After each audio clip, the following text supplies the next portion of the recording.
Tiene la palabra el diputado Alejandro Páez.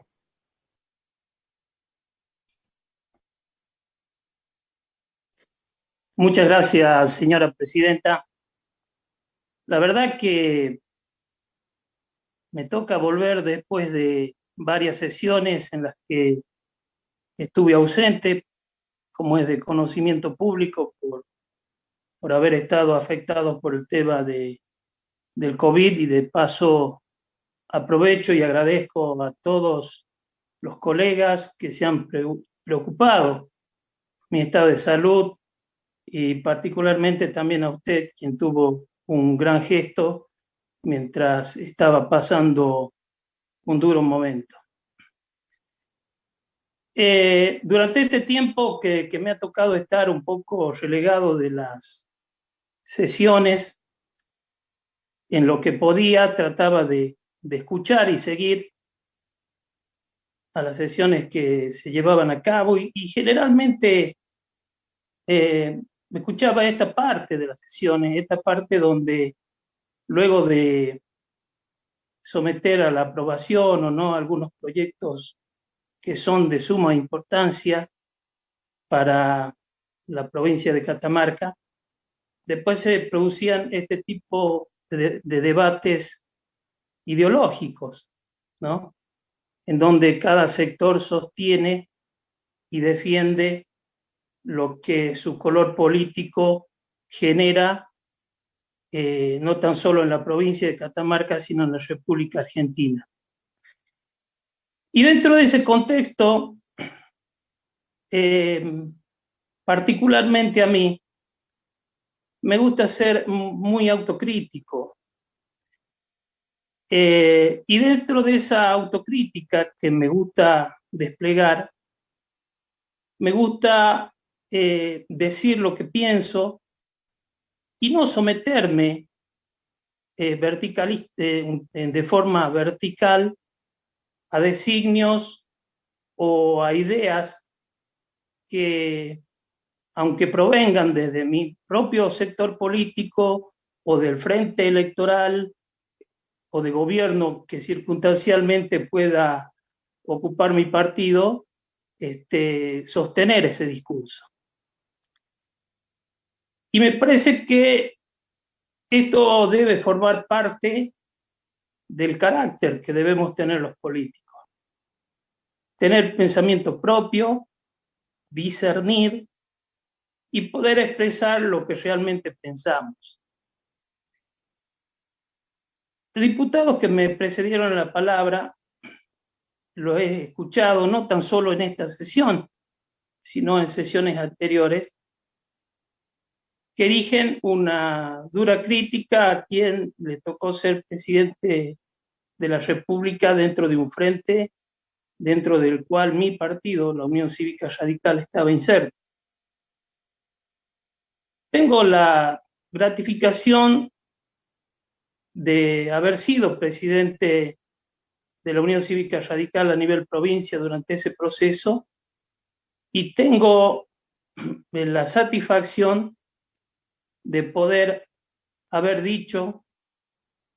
todo lo que me parecía que estaba mal, aún no tan solo en la esfera de la provincia, sino cuando me tocó viajar a la capital federal o a cualquier punto donde había reuniones en donde se trataban lineamientos políticos que se debían llevar a cabo dentro de ese frente electoral o frente gobernante. Y del mismo modo, creo que muchas veces, cuando discutimos en este espacio de la sesión, debemos apuntar a eso, a un discernimiento claro, a la autocrítica, a no realizar defensas tan solo para congratular a quienes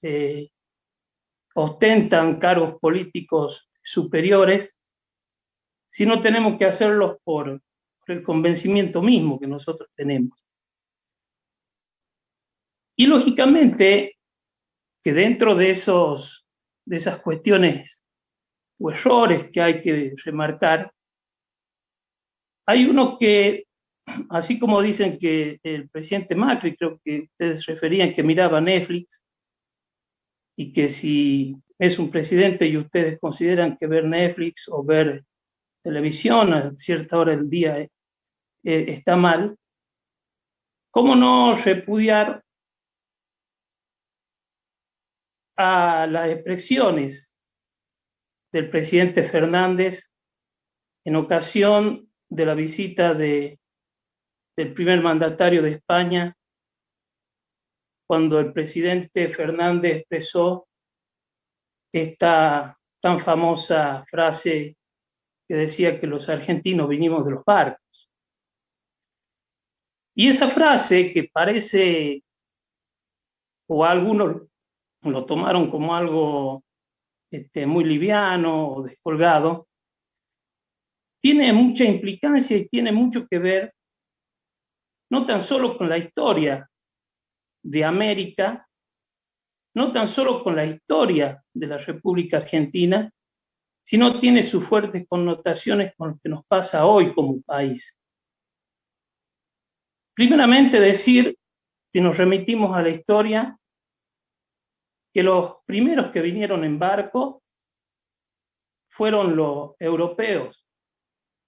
Y ojo, no tengo nada en contra de quienes tienen descendencia de sangre europea y hoy viven en nuestro país.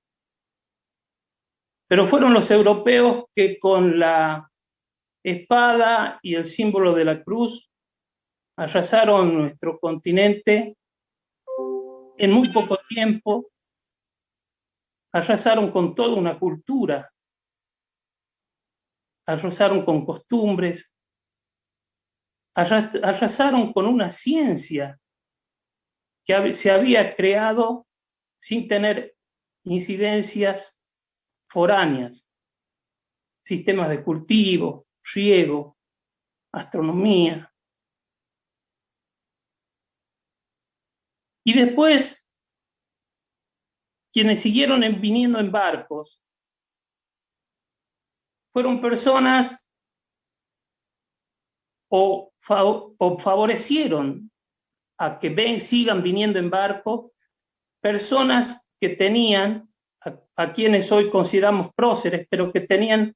una visión de la República Argentina que se tenía que erguir en base a la cultura y a la incorporación de personas que vinieran ya sea del continente europeo o que vinieran en ese momento de uno de los países a la cual muchas veces el sector político del Frente para la Victoria aborrece, que es el imperialismo al cual se llama el imperialismo yanqui, ¿no? Y fíjese que esas políticas propiciaron que a nuestros indios quilmes y a muchos otros, o pueblos originarios, perdón, ese es el término correcto, lo llevaran caminando desde nuestras tierras hacia reservaciones que existían en Buenos Aires, donde muchos de ellos murieron en el camino de hambre, de sed o de cualquier otro tipo de enfermedad. Y fueron los que defendían las políticas de que vinieron personas en barcos, lo que propiciaron un sistema de país anacrónico, o macrocefálico, diría yo, con acumulación de riquezas en un centro neurálgico como es Buenos Aires y siendo raquíticos económicamente en el interior. Y fueron esos mismos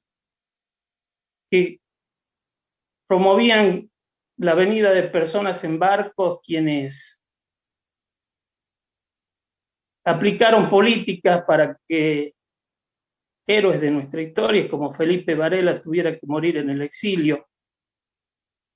porque luchaban en contra de un centralismo empedernido que quería capitalizar y adueñarse de todas la riqueza de nuestra república. Y fueron esas personas las que promovían que vinieran gente en barco, las que hicieron que la mujer del Chacho Peñalosa tuviera que estar 2 años atada con un billete a una estaca barriendo la plaza de San Juan. Entonces, digo, en todos los frentes, creo que así como hay cosas para valorar en todos los frentes políticos, tanto en lo que ustedes defienden como en lo que nosotros por allí sostenemos, hay cosas para defender, pero también hay cosas para tener que criticar, ¿no? Digo, mientras el presidente Fernández se abstuvo de emitir una crítica con lo que pasaba en algunos países de Centroamérica, mientras Graboy sostiene un tipo o un plan cultural, agrícola, defensa de las tierras, propagando un nacionalismo, así también lo vemos a Sergio Massa, presidente de la Cámara de Diputados, negociando con la derecha en Estados Unidos para poder sostener la deuda. Creo que esto nos lleva inexorablemente a que tengamos, reitero, que promover un espíritu crítico. No tener la visión de defender a ultranza tan solo porque pertenezco a ese sector político o pertenezco a esa coyuntura política que muchas veces puede ser circunstancial o no. Creo que estas discusiones que muchas veces nos desangran, que muchas veces crean una mayor división o esa famosa grieta de la cual habla el país, nos lleva a un solo camino, a que el pueblo, muchas veces que es el que queda en el medio, sea el que más sufre. Nosotros necesitamos de políticas o políticos y políticas. Yo no tengo nada en contra de, particularmente lo digo, lo hago público, en contra del lenguaje inclusivo, de términos, de la defensa, de la lucha a favor del género y demás. Soy un ferviente defensor de todas estas cuestiones, pero creo que estas discusiones, que pueden resultar estériles o no, van a ser mucho más productivas cuando nos sentemos en nuestra banca, pero lo hagamos con una autocrítica y podamos aunar o converger en visiones comunes y no desangrarnos sosteniendo o defendiendo cuestiones que muchas veces se lo puede hacer por la bajada de un lineamiento político. No es mi caso y eso es lo que quería expresar. Muchas gracias, señora presidenta. Gracias a usted, diputado.